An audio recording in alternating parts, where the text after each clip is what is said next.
Hello friends, welcome to Mira's Little World. Today our recipe is fish masala with jeera rice, which is a very quick and easy recipe and very tasty. First, to a pan we will add about 3 tablespoons of oil.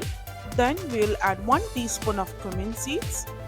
Now to that we will add ginger and garlic, which is crushed, about 2 tablespoons, and we will saute it for a minute. Then we will add crushed onion, about 4 numbers, medium sized. Now we'll saute this till it changes its color.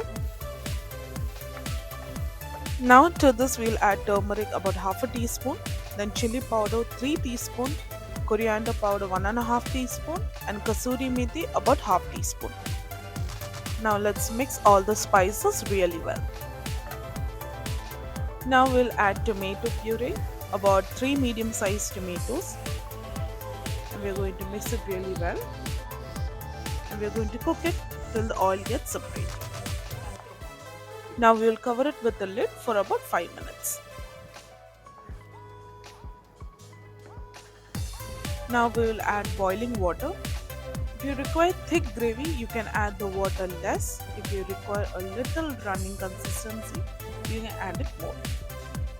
We are adding here tamarind pulp, about 60 ml, which is optional. Then add salt, about 1.5 teaspoon. If you're first time in our channel, please do subscribe. Now we'll cover the lid and bring it to a boil. Now we'll add the fish. We are taking about 750 grams of kingfish. You can use any fish which you like, and make sure the fish is completely submerged. Now we'll keep this to cook for about 5 to 7 minutes in low to medium flame. Now let's add some curry leaves. We are using your dried ones. You can use the fresh ones too. Now let's keep it to simmer for about 2 minutes. So a yummy and aromatic fish masala is ready. Now let's prepare the jeera rice. So take a pan and add 2 tablespoons of ghee, 1 teaspoon of fennel seeds, and then we are going to add washed 1 cup of basmati rice. Fry this till the water gets evaporated. Now add 2 cups of water. Since we have taken 1 cup of rice, we are going to add 2 cups of water. Now add salt, about 2 teaspoons.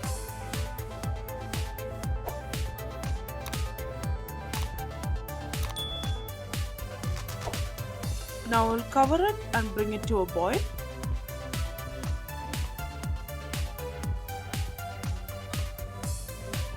Now we'll again close the lid for about 5 minutes.